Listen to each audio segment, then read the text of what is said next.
tidak boleh kemudian pilih kasih tanpa ada sebab yang syar'i. Ya, maka ini bukan adabnya seorang yang alim. Karena demikianlah bagaimana adab para ulama. Tidak pernah membeda-bedakan ketika mereka mengisi halaqah ilmu.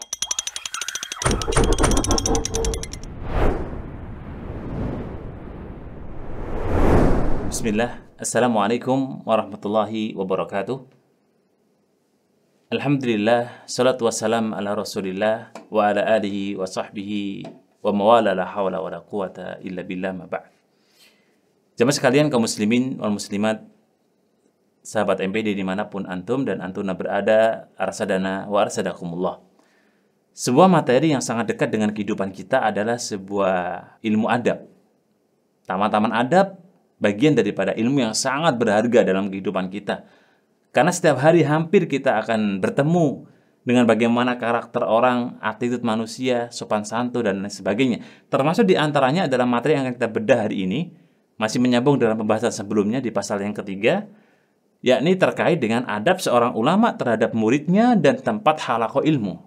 Di mana poin yang keenam dari pasal yang ketiga, ya ini sebuah topik yang menarik bahwa seorang ustadz, seorang guru tidak boleh kemudian pilih kasih tanpa ada sebab yang syar'i.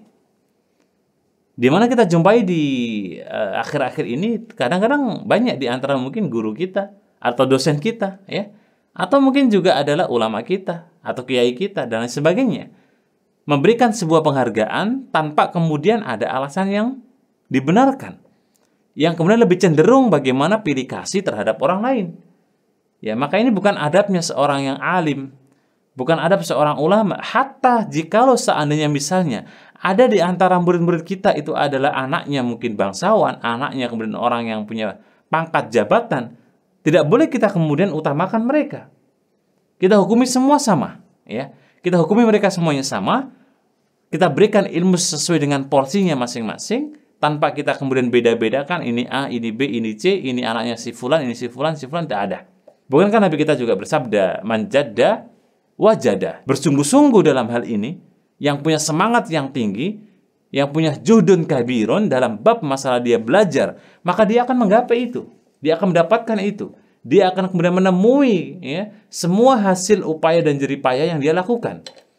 Ya, itulah kenapa kemudian kalau dalam bab masalah kita belajar, itu tidak kemudian kita lihat si fulan, tetapi bagaimana kemudian kita berikan ilmu, ya. Kalau memang dia adalah ya santri atau sebagai murid yang baik, ya kita bilang dia baik. Kalau kemudian kurang baik dan tidak baik, ya kita katakan tidak baik atau kurang baik. Karena demikianlah bagaimana ada para ulama, tidak pernah membeda-bedakan ketika mereka mengisi halaqah ilmu. Dan pastinya kalau kita lihat bagaimana adab di antara para ulama kita terdahulu ketika mereka memberikan ilmu, mengajar, pasti para ulama kita memberikan sebuah apresiasi, penghargaan yang setinggi-tingginya siapapun di antara mereka para thalabul ilmi yang punya semangat yang tinggi, punya keinginan untuk mengaji yang tinggi, itu biasanya diberikan hadiah, apalagi kemudian bisa menjawab pertanyaan ataupun yang lain, ya. Maka oleh karena itu jamaah sekalian kaum muslimin wal muslimat rahimani wa rahimakumullah, dalam bab masalah ini, ya, berarti pilih kasih sayang, ya, atau memilih orang-orang yang kemudian dianggap itu lebih baik daripada yang lain, ini menjadi kesalahan fatal, ya, dan tidak seyogianya, tidak selayaknya seorang alim, seorang ulama memilih di antara mereka orang-orang yang kemudian ada di situ untuk kemudian ya dispesialkan. Ya, dan ini salah satu adab yang kurang benar dan adab yang tidak tepat ketika kita berbicara masalah bagaimanakah adab seorang ulama terhadap santri dan halaqah ilmunya. Karena ini akan menimbulkan, pertama, sifat iri terhadap yang lain. Yang kedua, menimbulkan kemudian tidak keadilan yang terjadi. Dan dua hal ini kan sebenarnya sesuatu yang sudah dilarang dalam din, dilarang dalam Islam. Tidak boleh pilih kasih, tidak boleh kemudian memberikan sesuatu yang tidak adil di situ. Itu kan semua larangan dalam Islam. Belum lagi kemudian nanti muncul, ya, persaingan yang tidak sehat. Muncul lagi kemudian bagaimana seseorang itu membenci, menyukai, dan lain sebagainya. Karena lantaran apa? Pilih kasihnya seorang guru, seorang ustadz, ataupun seorang ulama terhadap muridnya.